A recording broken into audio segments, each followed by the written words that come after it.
I feel the pain of all of those who've been burnt out. I feel the pain that they are feeling because I know what it's like to lose quite a bit. I do. But I want folks to understand something. A lot of what's happening in the hurricanes in Florida, the inability to get insurance, a lot of what's happening in California, in Pacific Palisades, and these areas that are burnt out completely is the fault of politicians that we have elected, not over the last year, not over the last 10 years, but the consistency of electing neoliberal politicians, conservative politicians. And I need to explain that in detail. Even as I praise Carter for, let's say, deregulating the airlines in such a manner that airline tickets could fall, in that regards, that was a good thing.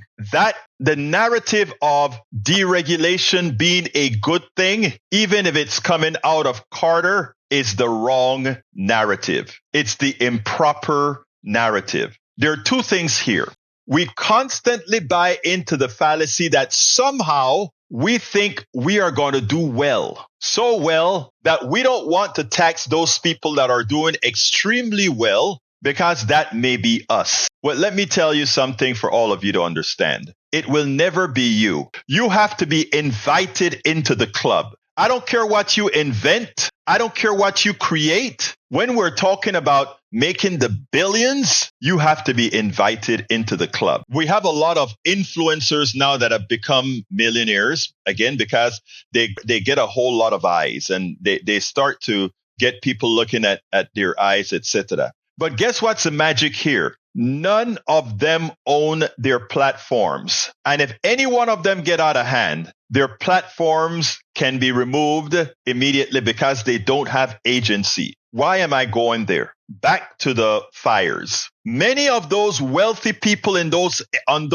wealthy zip codes, one of the reasons that you have a deprived fire department, one of the reasons that you can't build your water reservoirs, one of the reasons that you cannot invoke regulations that can stop these fires from burning homes unabated is because people don't want to pay higher taxes based on the kind of living that they want. And people don't want to have regulations that, increases the prices of the homes, etc., which would prevent these realities. Look, it is not hard to build a home resistant to embers, because let's do the science of these fires. The science of these fires are as follows. A fire gets started in a canyon or in a mountain. It gets very hot and it starts to burn everything around. As those embers, fire embers mean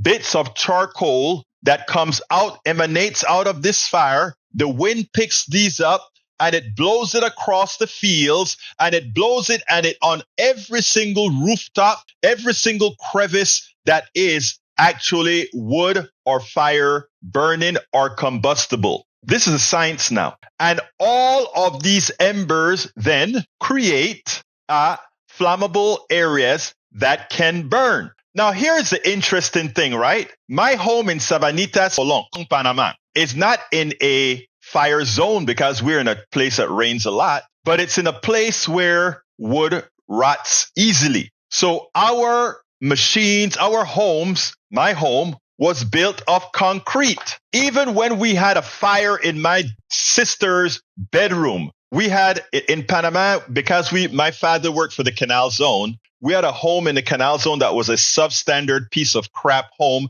that the American government gave us in that apartheid state called the Canal Zone. And then we had our real home in Sabanitas, Colón, Panama. Okay? That home that was well built in Sabanitas, Colón, Panama was made of concrete the walls went up to the ceiling as they should. And the top of the house had a tin covering. So there were no real exposed wood on the outside that would pretty much have caught and fire. So where your fire normally begins is within the homes in these houses. And we did have a fire once when we were in Arcoiris.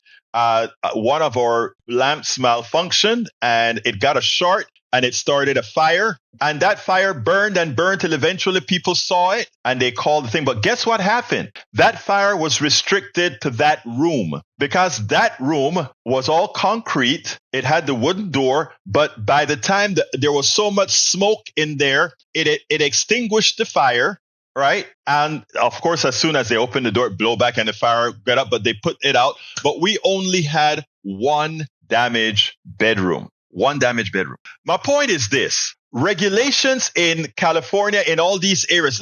Think about all these wealthy people's homes that burned like paper. And you know why it burned like paper? Because it was made like paper. It was cheaply made, but expensively cost. That's capitalism. You get away with making things look pretty on the facade, but it is made of paper. My father came here. And, you know, came here in the first time he came here in I think it was 86, 87 or so. And I had just gotten my first home and we were taking him around a whole lot of big homes that were being built. Ours was a little house and we were taking him to the mansions in this area. And we went and a friend of mine, you know, he saw the houses. And all my father did was complain about, I didn't know in the United States, they build homes out of wood and this material. He said, what about a fire? He's a fireman. It's so easy to burn these things down, huh?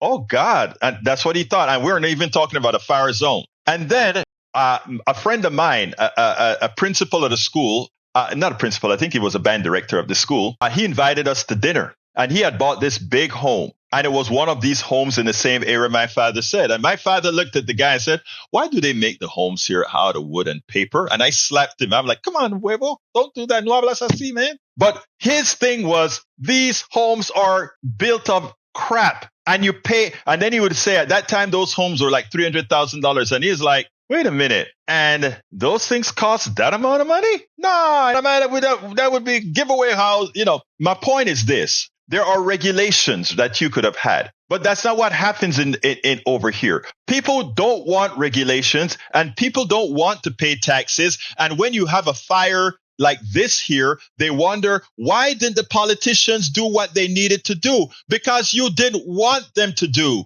what they needed to do. If I run on a ticket that says I am going to ensure that when we rebuild Pacific Palisades, that homes must have metal roofing, however designed. There must be no exposed wood or flammable material around the areas, and that you must have a 20-foot surrounding the homes of flammable vegetation. I wouldn't get elected. But if you want to build in a fire zone, that's what's required. In a hurricane zone, if we said you have to build outside of the floodplain, and if you're in the floodplain, you have to build up 2 feet above the last flood, and the building must be wind resistant to 140 miles, they're going to say, no, we don't want to do that. It's pay me now or pay me later. But let me tell you what actually happens. What actually happens, and the reason they don't want the regulations, because if people knew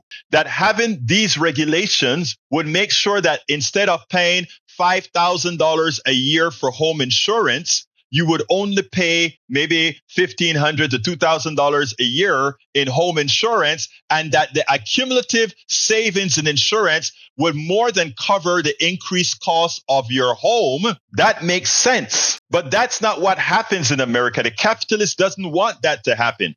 The capitalist wants to make sure that he can make that home seem cheap to you. The home is going to seem cheap to you. But guess what?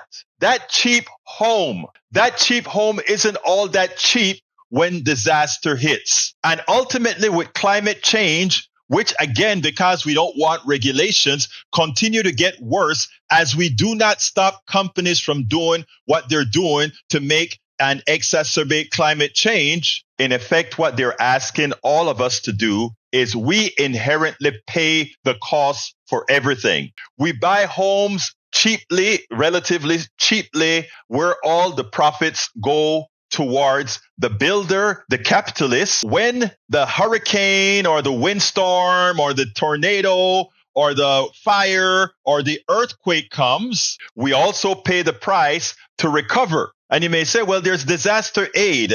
FEMA is going to give people a lot of money. That may be true. But guess who pays FEMA? We do. So ultimately, by not having regulations, by not having taxation, appropriately so, we are subsidizing the 1% through our taxes and through the monies we pay because we don't have regulation, which allows them to bill as they please. It's a vicious circle where the middle class and the poor pays for everything, and the tiny 1% that can do as they please get away with it. And we just let it happen. And we just let it happen. So I feel for my brothers and sisters that went through the big hurricanes this year. I feel for my brothers and sisters in Florida, my brothers and sisters in North Carolina, and now my brothers and sisters in California.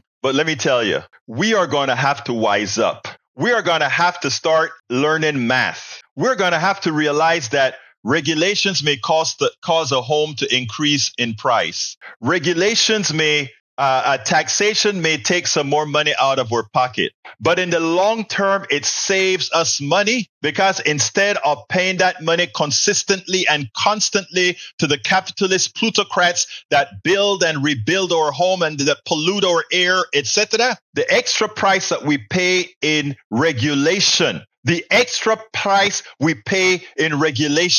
we will recover in the savings that we don't have to pay insurance company, the savings where we don't have to rebuild. And you know who hates that? The capitalist. Because their goal isn't to save you money or get you a good deal or make something out of you. You are a cog. You are a widget. So when they talk about we don't want taxation, that's not for you.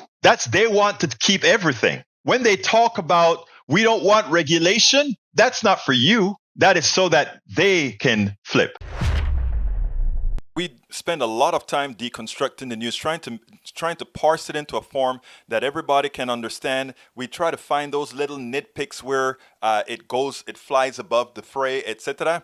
If you really like these videos that we do, I want to ask a big favor. Please go ahead. Number 1, subscribe to our channel. And number 2, please join if you can. Thank you so kindly for watching. Keep watching. Please remember to share. We must populate the entire internet with our progressive message, a message that we know is what most Americans say that they want. So help us, please join.